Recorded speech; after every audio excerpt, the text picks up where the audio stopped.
ACL Nation, what's going on? It's Michelle Thompson here with Around the ACL, joined by Trey Ryder and Anthony Ione.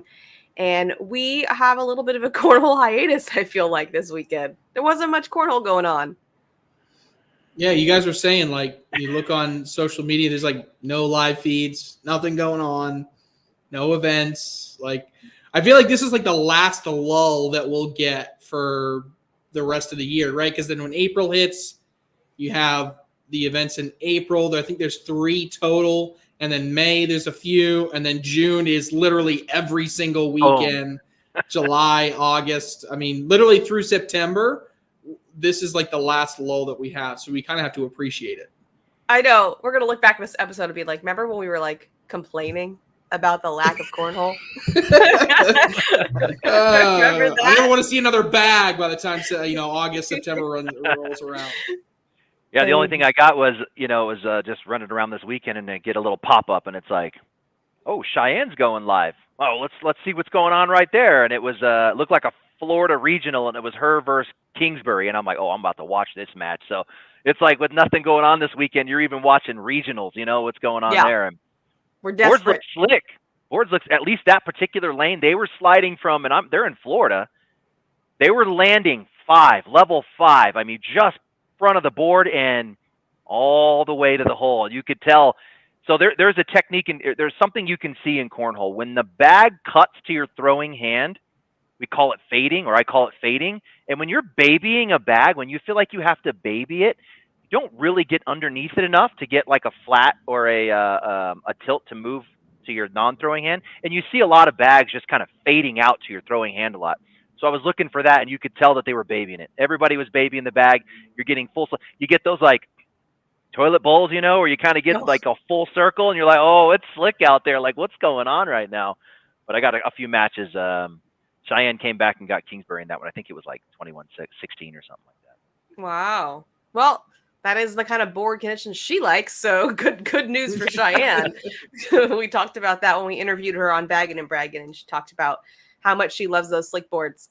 But speaking of the busy season we have ahead, we just want to take a moment to kind of go through some of the events we have coming up.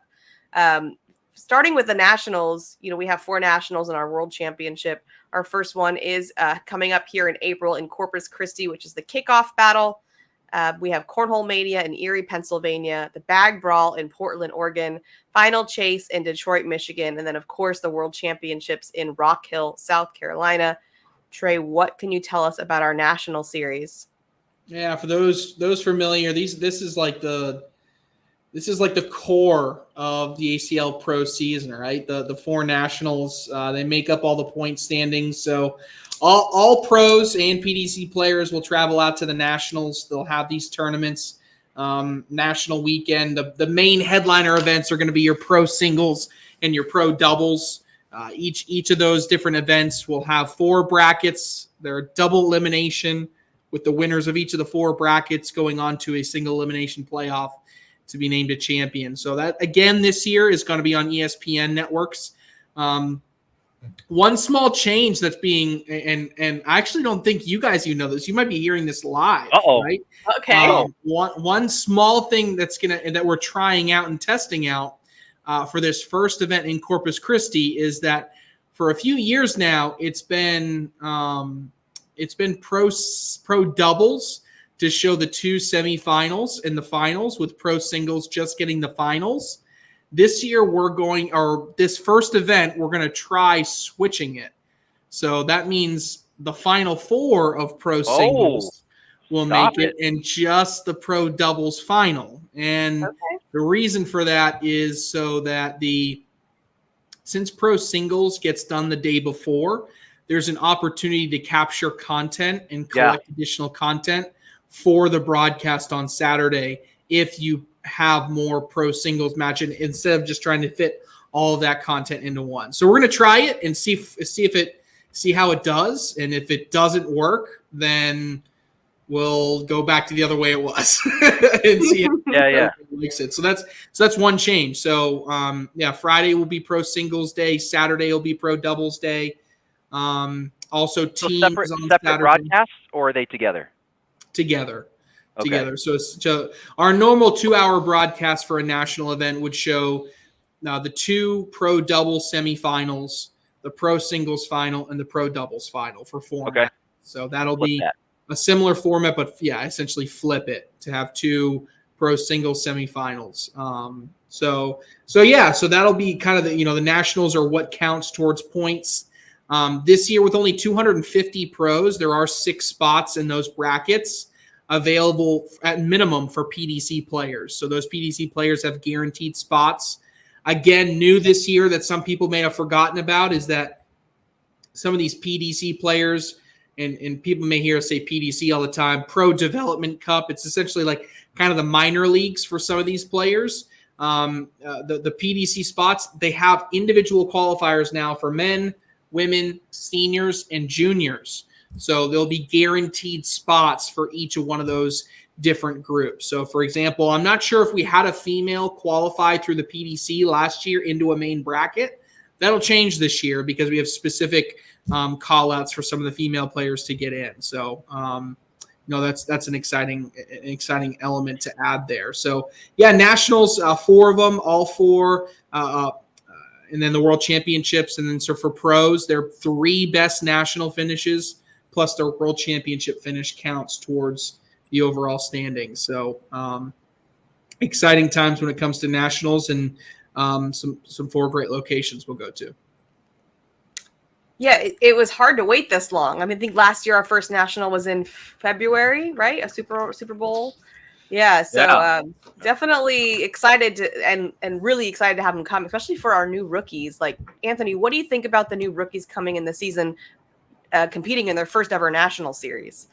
Yeah, so what caught my attention, what you were saying there, Trey, was the PDC piece of that. If we go back to last year, we had a couple players like the Gore twins coming out of that and really threatening the brackets. So I was like, who do we got this year that could come out of that PDC with those 5 spots, that could threaten that? I was just pulling up a list real quick. I mean, we've got a Vincent Frisch out there, right? He's still sub 18, so he hasn't been in there's been some movement with some promotions, so he's still true PDC, right? So he could be a threat. We've seen him have success in the opens, maybe coming out and blowing up brackets. We're talking about players that aren't, I don't know what we're calling them, but they're not legit 250 pros. They're coming out of the development cup and challenging these pros out of the PDC. I think he could do that. There's one name at the top of the list here, and I'm just looking at him. He went in the 5th round, 65th pick to the New England Woodchucks. I don't know much about him, but Brent Smith. Do you guys know much about this guy? And could he threaten the brackets coming out of the PDC? Yeah, there's sometimes when I put out there's a couple times when I've announced some of the promotions that happen. I get a couple tweets. They'll be like, what is Brent Smith doing wrong? Right? So from a PPR perspective, he puts a lot of bags in the hole. I just haven't seen him compete at a lot of these big open events, so he hasn't had that opportunity to really shine. But regionally where he plays, he has a really strong, he has really strong performances. So this is going to be, like, Michelle said, looking towards some rookies and rookie PDC at that, this could be an opportunity for him to kind of make a name for himself.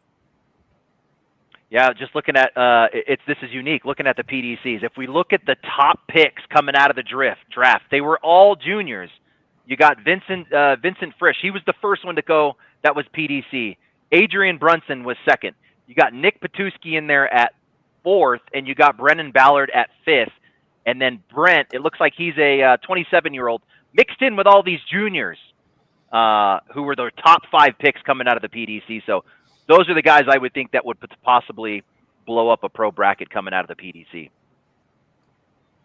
Cool. All right. Well, another event we have is our teams event coming up this season. Those are going to be happening at the Nationals at the kickoff battle in Texas. We're going to have the Aviators versus Bully Baggers, and then the Mays versus the Coasters. At Cornhole Mania in Pennsylvania, we'll have the High Rollers versus the Ringers and the Burn versus the Woodchucks. At the Bag Brawl in Oregon, we'll have the Freeze versus Timber and the Sliders versus Spinners. And then our final chase, which is in Michigan, I believe, is going to be the Marauders versus Slingers. Okay, there's a question mark there. Marauders versus Slingers and Colonels versus Cutters. So that's what we can look forward to for the teams. Trey, thoughts about our team battles? Yeah, again, just a refresher, the teams format this year is going to operate pretty much like a normal like NFL or NBA season, right? Each team is going to play 15 games throughout the regular season, and they're kind of played in weeks, right? When you talk about an NFL team, week 2 of the regular season, week 3 of the regular season, right? So if you think about it in that same regard, we're going to play 3 weeks for every national event. Okay, so 3 weeks for every national event, 3 times 4. That's going to give you 12 weeks of your regular season.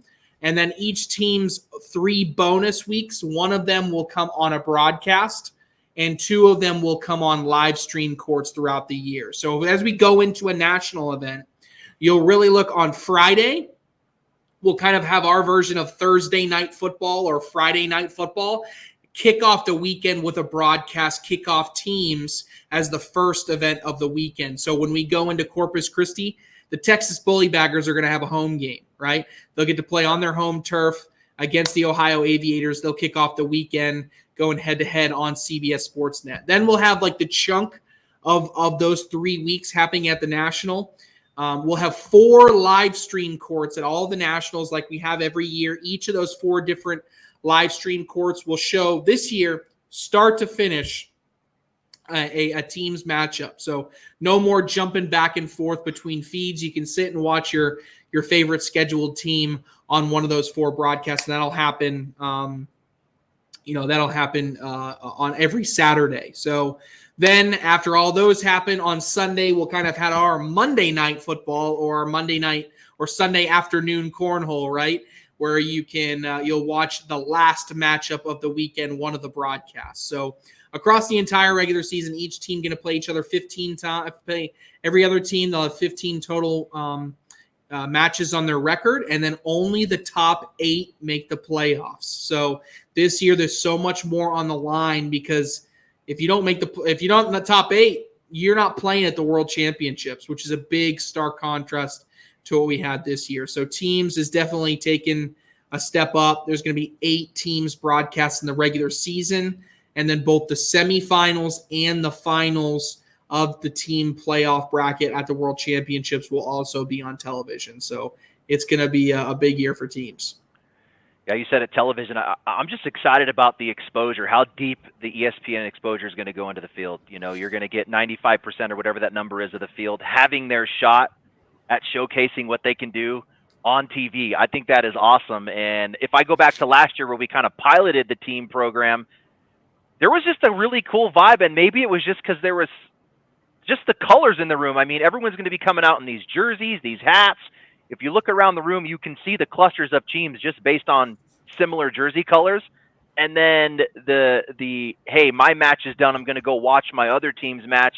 Really seeing those players pile into the last match is so cool. So I think it's going to be much improved this year, and really excited to see. We analyzed the draft in depth this year, right? So I'm really excited to kind of see the backside of that and go, all right, what were the storylines? Did Jimmy Euman's team suck like we thought it was going to, or was he brilliant? Did he really put together a team that none of us really saw coming? The ladies, I feel like, got overlooked, drafted later than I thought. Do they have an impact that maybe bumps up the ladies earlier in the draft? A lot of looks at the juniors. I feel like the juniors really got early looks in the draft. Some players that we were like, I don't like it. Do those players actually show out? So I'm really excited to see the backside of that too, and how the draft turned out when it was all said and done. Not to mention trades, free agents, things Trades, like that. yes. Yeah. How did those play out for sure? Yeah. Yeah, because coming out of that first event, there's going to be someone that cannot wait to get somebody off or on their team. Yeah, absolutely. Heck yeah. Absolutely. Another series we have is our SuperHole series with 8 prelims leading up into the championship, as well as our shootout series, which also has 8 prelims. Those are always grouped together. This is obviously really fun. We had our first one over there in Arizona. Trey, what can you tell us about the SuperHole and shootout series? Yeah, the really excited for SuperHole this year. Again, this one is going to be on ESPN networks again, and really like the 1-2 combo of the 1 hour SuperHole paired with the 1 hour shootout to really give like both viewers at home and then viewers in venues an opportunity to see kind of both, right? I get to see these celebrities as well as some of our great professionals. So it's going to be a lot of fun. And this year, really, we're going for some themes with SuperHole, right? We're trying to keep it, each individual SuperHole is going to have its own identity, if you will, like something that people can tune in and watch. Like the first one was kind of a baseball versus football vibe. And it's going to be cool because some people are going to love some of them and some people are just not going to stand them because they're all going to touch different demographics. Like one of them, we're already trying to prepare like an influencer SuperHole. So it's going to be like, all the juniors, the 15 to 19-year-olds, they're going to love it, right? Yeah. And the guys that are like 55, 60 years old, they're going to be like, who in the world is this guy, right? I mean, some of them may never have been on TV, but they've just dominated the TikTok and Reel space. We have one that's going to be all U.S. Olympic athletes, and I can't go into much detail there, but like U.S. Olympians, gold medalists, all coming in to compete is going to be really cool. We're trying to put together a really special one that's music related, hip hop artists all kind of coming together to put together a really cool one. We'll see if we can get that one across the finish line. But it's, that's exciting. We'll have some country music bands coming out to compete in some of our later events. So, and then there's just like a great mix, right? Football stars, influencers from media and social media. I mean, there's just a really cool, the big theme this year is really trying to grab stars from different parts of the community, right? And different parts of the entertainment world. I shouldn't even say sports anymore because, so much, people are going to look for the best athletes, but it's so much now about trying to reach the different demographics and draw in new audiences. I think that's what's going to make SuperHole really special this year. And we just already had one winner in Justin Turner, and we're going to see if he can come out and have a good finish to the year, and maybe has a spot to fill in if he's got a little gap in his schedule to come out and compete at the championship. So to be determined on that front. Hey Trey, when this all first started, I suspect it was like chasing celebrities. Like, hey, we do this thing. Well, what is this thing? Is there enough word out there yet, or enough exposure where now it's reversed? Do we have celebrities coming to us saying, "I want to be a part of that"? Yeah, certainly. And it depends on what your level of celebrity is, right? You're still your top guys. You still need to be the one reaching out, but more and more people are looking to get involved. And it's not so much it's the ask. It makes the ask easier now, right? Because so many times when you look back to that first SuperHole event, you were talking about Sam Darnold and Daniel Jones, and you were trying to put into words what you were trying to do, but you had no historical basis to do anything. Me, it's cool. Right? just trust me, right? Whereas now, like, we can look back and tell these celebrities, look, last year Jersey Shore filmed almost half their entire season surrounding this event. When you look at what happened with Mike the Situation, we had Jay Cutler, we had Doug Flutie, we had Don Staley, Ben Rector, we had all the and we're able to pick from these different parts of the world. I mean, even look at someone like Callie Bundy and how much she's gravitated to cornhole. It's someone that is an influencer that a ton of the cornhole community wasn't familiar with, but now she's like such an advocate for cornhole. You love seeing her on social media, and she's very positive in that regard. So, it's just it makes the conversation, I guess, easier when you go to a lot of these different celebrities trying to get, and you try to get them to compete in this, because now you have something to show them that makes it really special.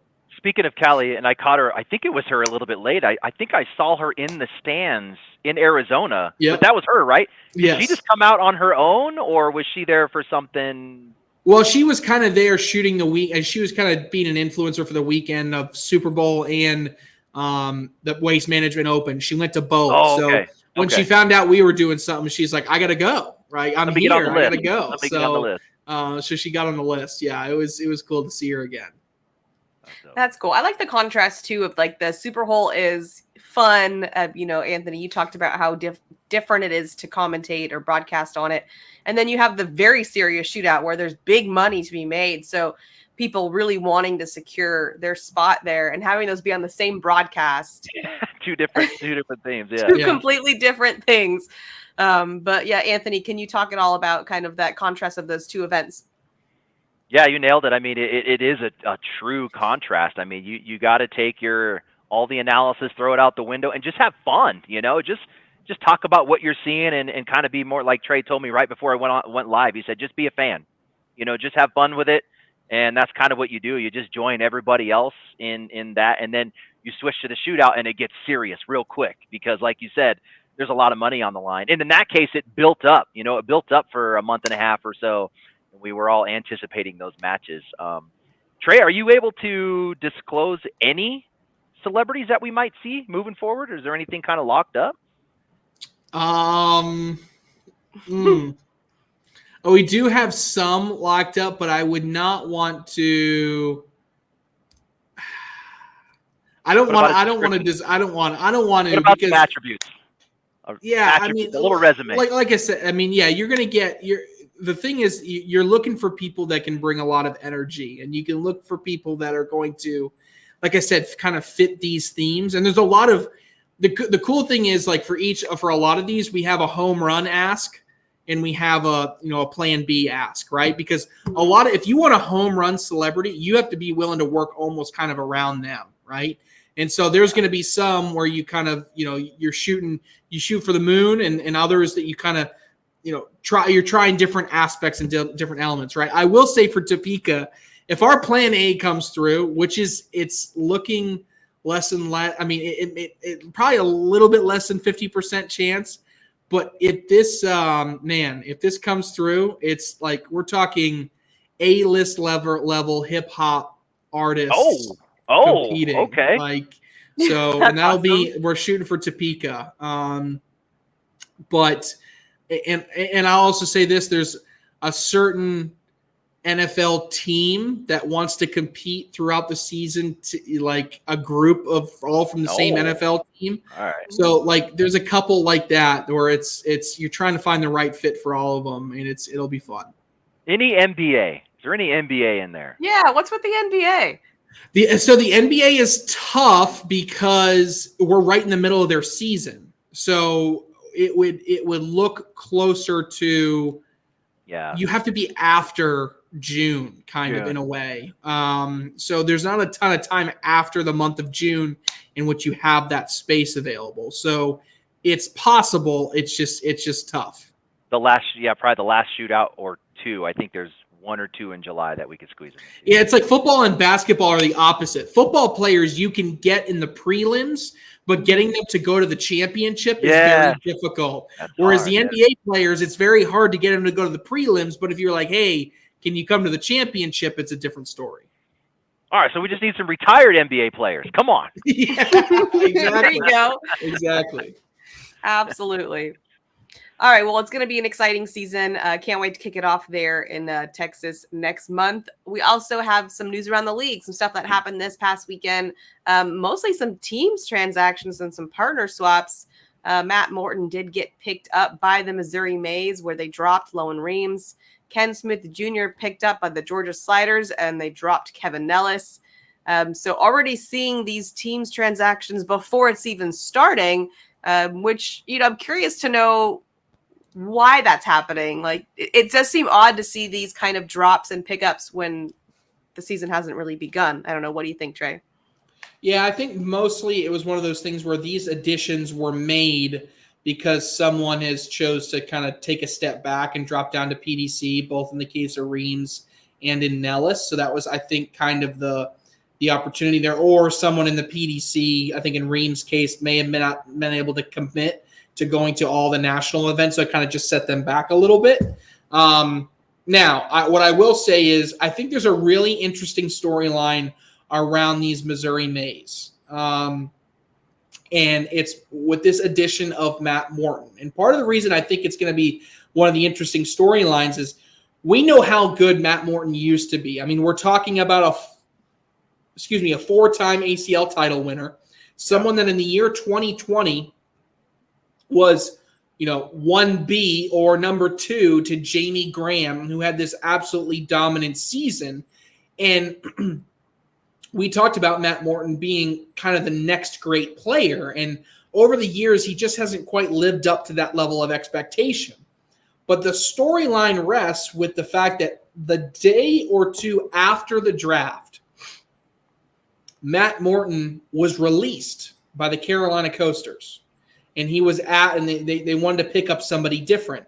And I know behind the scenes that Morton felt slighted by that because he felt like in a lot of cases, teams towards the end of the draft were looking for cohesion. They were looking for the opportunity of, if I draft this guy, I can draft this other guy with them, right? But they felt based on where Morton was drafted, he wasn't a last round pick, right? Where Morton was drafted, he was taken away the ability to be paired up with a team or a team wanting to go get him that may have wanted him in that spot because they may have a good pairing for him, right? But once he was released, in a way, these teams looked at each other and said, look, I like Matt Morton, but then I have to go out and say to a different guy that I drafted, you're not the guy, right? I'm gonna pick up Matt in your place instead. And I think a lot of teams were hesitant to do that. And so because of that, Morton kind of felt like on the outs. But he has now been picked up by the Missouri Mays.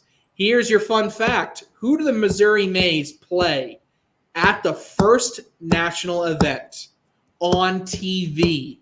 The Carolina Coasters. So Matt Morton, if he's put in that starting lineup, has a chance to directly get some level of vengeance against the team that, in his mind, kind of slighted him by dropping him right after the draft. What's crazy is, does he even make the TV cut? You know, I don't think it's a shoo-in, man. I mean, we've seen Matt Morton just change over time, and I don't remember if it was a Twitter or something, but we got on the topic of his technique, and I really want to go back and look at his old technique and compare it to now, but I know his new technique, and it is tough to be consistent. You cannot come with a forward swing with a bent arm condition, and that's what he does. I just want to go over and, like, straighten his arm out, you know, like get that elbow locked, man, because very rarely do you see an elite level, even any pro, not even elite, come through without a straight arm, and he is bent coming through there, and that is tough. That is tough to stay consistent. So I wouldn't be surprised if he doesn't even make the 14-man cut to go on TV. So let's go through the names, right? Windsor, Herrera, Fuentes, Bernasette, Cano, Walker, Jones, Matthew Troxel. They're top round picks. We can't even consider that, right? Yeah. Tony Mayball has been throwing lights out. I've been watching him. He's not going to sit him. Lexi Hugeback. She's been fighting injuries. You know, she's going through a lot of, like, you know, back stuff like that. So maybe there's Morton's chance to get in on someone else's injury. Brandon Brown, Rob Vojinoff, Emily Downer, Austin Renard, and Curtis Kearns. So you got to put two guys. There's got to be two guys that you sit, or one could be a female. You know, two people that you got to sit in order to get there. That's tough. Yeah. You listed off all players that are maybe Kearns, maybe, but all those other players are playing better. I mean, they're getting better every day. It's maybe a Hugeback or a Kearns, you know, who's just off his game, is his only shot in. So I don't know. It's crazy to say, but it's going to be tough. Also, some partner swaps that happened. We had the Holland father-son team split, and Josh Holland went with Nate Voyer, with Derek Holland going with Justin Rule. That is crazy. It is crazy. The only thing that I can. Yeah, the only thing I'm kind of piecing this together, but I'm assuming when Josh wanted to go back to Cornhole scenario, that Derek Holland was like, I'm making, you know, I got a good sponsorship deal right now with AAR. I'm not screwing that up. And so it was like, well, what do we do? And so I think kind of based on the bag sponsorship, they eventually just had to find new partners. That's the only thing I can really put together. And, you know, when you look at the Cornhole scenario team, I think Nate Voyer was like, hey, I'm available, you know, or I'm going to become available. He wasn't available. Right, exactly. Luckily, you know, Kevin Smith was able to to pair up with a promoted Chris Day. So I think all that partner got alleviated in that regard. But yeah, just weird. I mean, Justin Rule with Derek Holland, Nate Boyer, Josh Holland. I know Nate didn't like when I used the term weird, but it is kind of weird. It's going to be interesting. I mean, I think obviously it's a huge win for Justin Rule. It's a huge win for Nate Boyer. They're the winners in both of those regards. I mean, there's there's no surprise that Josh Holland and Derek Holland together are great. Separate, I don't know. They're both elite level players, but I think you're losing a little bit of you're not a little bit. You're losing ceiling here when you don't pair with the other half. So just very interested to see what the ultimate upside is here. Yeah, are there one of these teams in your top 10? No. The Hollands were a top 10 doubles team, and now it's gone. It's just gone. Yeah. No. Neither one would be in my top 10. And I mean, that's sorry. That just I don't know. I mean, Rule is. I mean, I guess Voyer too. They're both up and down. You know, it wouldn't surprise me if they make a Final 3 or a Final 4 of a bracket at a particular national. But for them to do that on a consistent basis, it would surprise me. I don't know. Crazy. Yeah, that one's crazy. Well, we're going to move into buy or sell next. I'm going to read some lines here, and you guys tell me if you're going to buy or sell. The first one being Alex Hicks will make a national broadcast this year. Buy or sell? Yeah, there's no surprise what Anthony's doing here. But I would, it makes a national broadcast this year. He's made some Final Fours at Opens. I'm going to buy it this year. And the reason I'm going to buy it is because I think now this year, what's different than last year is he has a legitimate shot to also do it in doubles, which he didn't have last year. So I'm no longer, if you told me, if this question was worded singles, I would sell it because it's my odds are tough. But now I'm getting double that odds. I'm going to buy it. Anthony?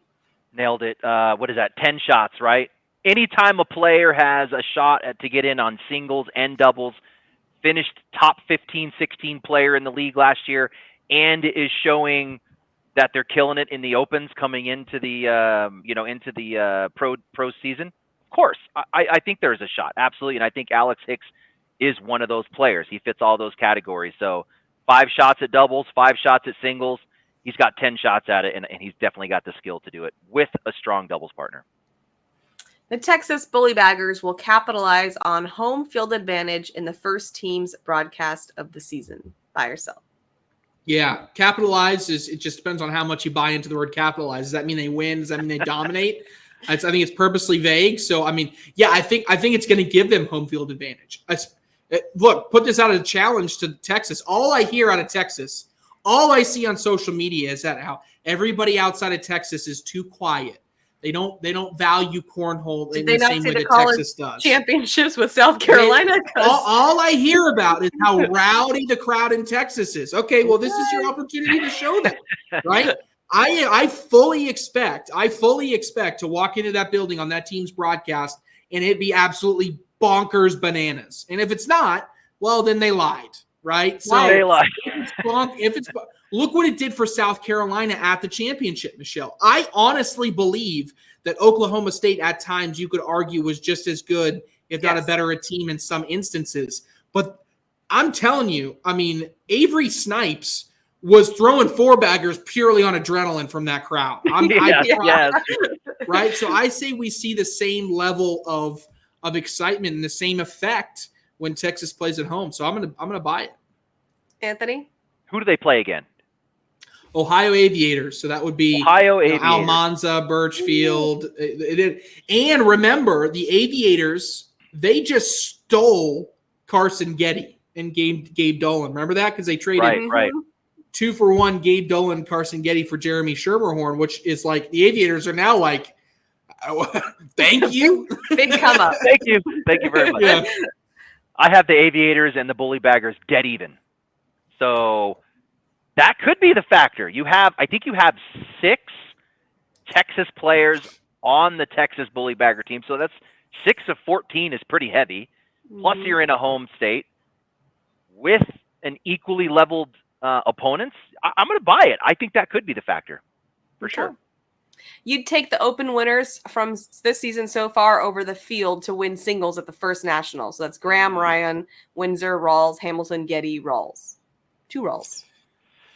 Yeah, this is tough. I rack my brain now and again, and I'm going to actually sell it because I think there's the number of people that I get on the opposite side of it. Yes, you're going to get Alex Rawls. Yes, you're going to get Fisher Hamilton. Yes, you got Jamie Graham if I buy it, but I don't get Mark Richards. I don't get some of these other elite level baggers. A lot of I get a numbers game on the other end, right? So I'm going to sell it and say we're going to have someone else come and win with this first national. Okay. Anthony? Yeah, I'm with you, man. You said it. I don't get Mark Richards, but they're really the big ones for me, and they always seem to come out really hot at the beginning. You don't get Matt Guy. You don't get Kyle Malone right now, who's really hot and seems to always come out at the first national and kill it. So throw in a Tony Smith. You don't get that. I'm gonna say it's what was it? Buy or sell, Mish? How did it go? Yeah. So you're gonna sell. I'm selling. Okay. Matt Guy is currently being underrated. It's just an absolutely outrageous statement, is it not? I mean, it's just a stupid.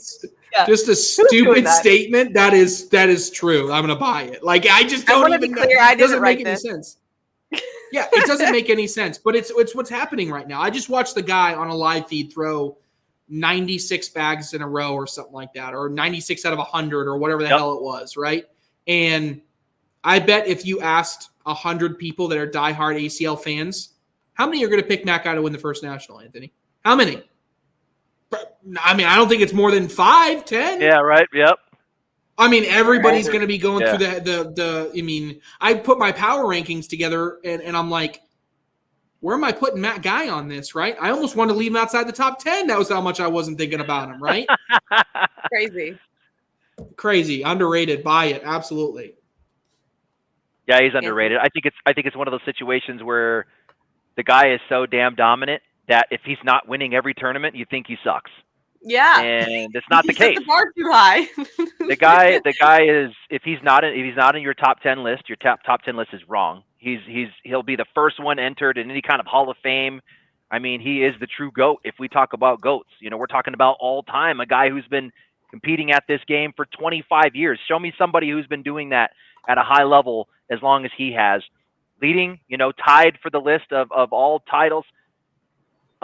Underrated for sure. This guy's going to come out and he's going to be a constant threat. Yes, we don't like the decisions he's making in his game, but the fact that he's still a top 3, top 4 player making poor decisions, just wait for him to make good decisions and he's going to take over. It's crazy. Jordan Power is the favorite to repeat as ACL Canada Open singles champ. Yeah, I mean, we got Canada coming up in a couple weeks here. So Canada will be like he's got a chance to win that singles event, but I looked at the roster. Who do you got? Give me some people. Anybody. I don't know. I just let me actually. You want me to pull it up here? Hold please. Go. No, I'll say I'm going to sell it, and the reason I'm going to sell it is I don't like what I'm seeing from Jordan Power right now. I think he'll get there. I think he's on his way to becoming a dominant level player again. I don't know if it's the bags, but he just hasn't gotten there yet. So here's some players competing in the Open. We have Jimmy Humans, Bella, Joe Niestedt, Yeti, Jeremy Schermerhorn, Eric Hauser, Timmy Jonas, Danny Seals, Mike Ferreira, Storm Hogue. So, I mean, it's not going to be as easy this year, but I don't know. I haven't seen the elite Jordan Power just yet. That's exactly. I love watching Jordan Power matches. I like the guy a lot. He's just not there yet, or back there. I feel like he was there. It was weird at the beginning of last year. It was like maybe a top 10 guy, and then it just didn't happen. Now he's one of those guys that's got grit and he's grinding. I mean, at any moment he could start making moves, but for right now, it's not there to go out and win an Open with that roster. Prove me wrong, Jordan Power, please. Yeah. Oh, I'm please. sure he's going to have something to say about it. Let's get into the your singles power rankings. Trey, we'll start with you. Who do you got? Yeah. All right. So this is our last power rankings before the first national event. We won't do these again. So this is also I'm putting a call out there. This is the last time I'm giving any benefit to people that were good last year that may have had elite starts to this season. And then I'm done. I'm not doing it anymore. It's the last chance, right? Fair enough. So number 1, I got Alex Rawls. Number 2 player in the world last year. He's playing, I think he's the best player in the world right now. Alex Rawls. There are times when some people are a little bit better. Sometimes he's not winning the whole thing. But the dude, you look at what he's won already this season. I mean, he's the best player in the world. Number 2, Mark Richards. I think at times, I think over the past 18 months, he's been the best player in the world. And right now he's dipped from number 1 to number 2. So he's not in a slump. It's just Alex Rawls, I think at this given time is playing better. This is where I start getting a little crazy. Please get crazy because we're matching 1-2. And this is how we roll, Trey. Give me something different for 3. And I don't know if it's crazy, but this is a person I've been waiting to make a splash, and they finally finished. So I got Devin Harbaugh. At number 3. Okay. So Devin Harbaugh is my number 3. Number 4 is somebody that I really wanted to push down. I'm giving them one more spot to stay this high in my rankings, and that's Jamie Graham. Okay. I think there are other players that have had some better highs, and I could argue that he's not necessarily playing as good as some of these other players coming into the first event. But I'm telling you, it almost doesn't matter because when it comes national time and it comes to these big pro events, Jamie Graham shows up. It's just what he does. So I'm giving him the benefit of the doubt, leaving him at 4. Number 5, someone that I still has a finishing problem, but time and time again over these past 6 months has shown that he's going to be there at the end. It's Tony Smith. Okay. I really think he's going to be an elite level player again this season. Number 6, I keep going back and forth between 6 and 7. I'm going to stick with this ranking. I have the first rookie. I have Fisher Hamilton at 6. Someone that I think is going to be the heavy favorite to win Rookie of the Year. Yes, I know Ryan Wiedenfeld just won a doubles event, but I think Hamilton has more staying power on the singles side to keep him that high. Number 7, Kyle Malone. Like I said, I think you could easily flip-flop Kyle Malone and Fisher Hamilton. The only thing keeping Kyle Malone back right now is just the ability to do it for an entire season. Right now, I think I'm almost contradicting myself in these rankings, and I should be putting Kyle Malone where Jamie Graham is, and that's really the flip I want to make. I'm just a little bit hesitant going into this first national to take Kyle from someone that's top 10 into top 5. The guy that I just said was underrated at number 8, I got Matt Guy, right? I'm sorry. I'm not leaving Matt Guy out of the top 10. I'm not doing it, right? Yeah. And I know that Alex Hicks has beaten that guy a couple times here, and I have Alex Hicks at 9. I have Alex Hicks in my top 10. Anthony will like that. Oh. So I have Hicks jumping into the top 10. I still have Guy ahead of Hicks because I know when it becomes a huge tournament, Guy is going to show up. I don't know if I've seen that just yet from Hicks. People say, oh, look at all the opens. Look at everything he's done. There's a mentality difference between a national and an open. So big time, I'm going to go Matt Guy at 8. Before you go 10, we have all the same. So give me something different. We have all the same? We have all the same. Not in the same order. They're super close, but we have all the same first 9. I don't have probably anything exciting here. This is a person that I know is a top 10 player in the world, and I just had to keep him in there, and that's Tanner Halbert. All right, cool. He was my 11. We got something different. Oh, okay. This is getting ridiculous at this point. It's dumb. Yeah, so we match up 1-2. I go Rawls, Richards. Same reasonings you were saying. I think Alex Rawls is showing he's the best player in the world. This is the first time I put him at number 1. We've done this thing a number of times. He's always been like 2 or 3. So that goes 1-2. I had Matt Guy. I still think is Matt Guy. I mean, you said it. He hit like 98 out of 100 shots or something. He did a little airmail thing, missed like, I don't know, it was like 34 of 36 the other day. It's Matt freaking Guy. So I have him at number 3. That's really the biggest difference in our ranks. You had Harbaugh at number 3. I went Harbaugh 4. You went 3. I went 4. My number 5, we matched. Tony Smith, the same reasonings. I did move Jamie Graham down the list as well. He's been my number 1 all season. I moved him to 6 for the same exact reasonings that you have. We both moved him down. We almost matched with Fisher Hamilton. You went 6. I went 7. You said you could flip-flop Hamilton Malone. That was literally my thought process. So I have Hamilton, then Malone. 7, 8. I could flip-flop them as well. My number 9, I actually pulled in, this is our only difference, I pulled in Ryan Windsor, man. He is consistently, and I'm looking at opens right now just to foreshadow some stuff. The guy is winning brackets. If he's not winning brackets, he's finishing 2nd. You know, he's just showing that he could come into a national and get it done. And then my number 10 was your number 9, Alex Hicks, still barely making the cut there. All right. Yeah,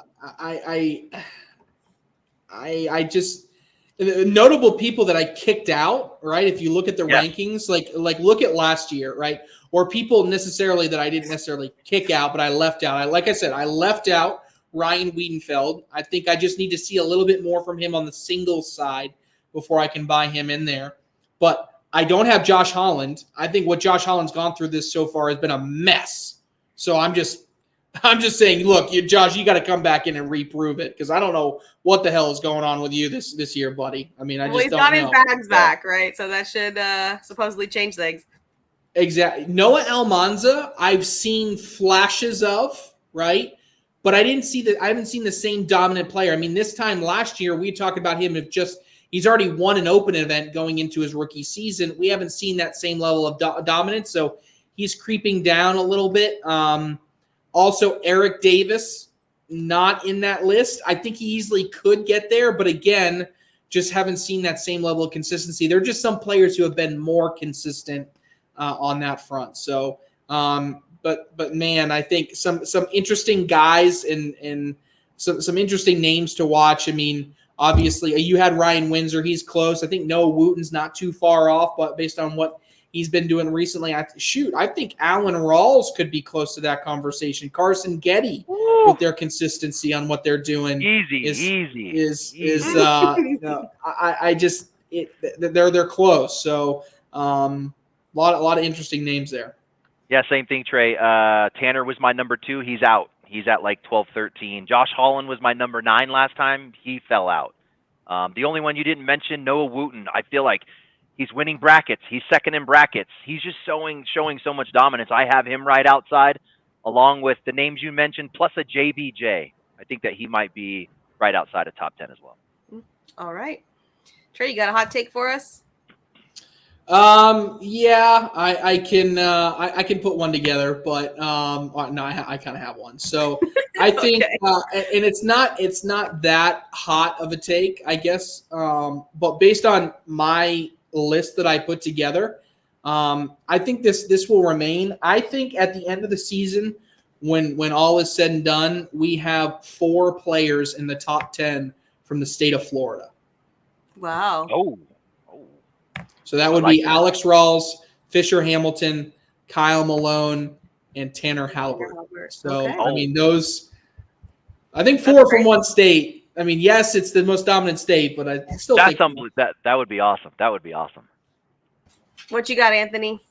All right, the next time he's in a tournament, whether it's an open or if he doesn't show up until National 1, he's going to win singles. That's Matt Guy. He's due. He is due to win something. He's due. My hot take. Wow. Yes. Wow. That shouldn't be a hot take, by the way. Do you remember? Yeah, I remember last season when we're like, Matt Guy's never going to lose again. That's it. He's winning every single thing. It's not I vividly remember we said he wins 3. Does he win 3 out of 4? Yeah, like legit. Isn't that crazy? All right, and mine is that now that the Hollands have split, the Ryans become the new Hollands, right? The father-son duo, dominant. So let's go, Ryans. I like that. They have that. They have that. They have it. They can do it. All right, that's all we got time for. We will see you guys all next time. Thanks for tuning in.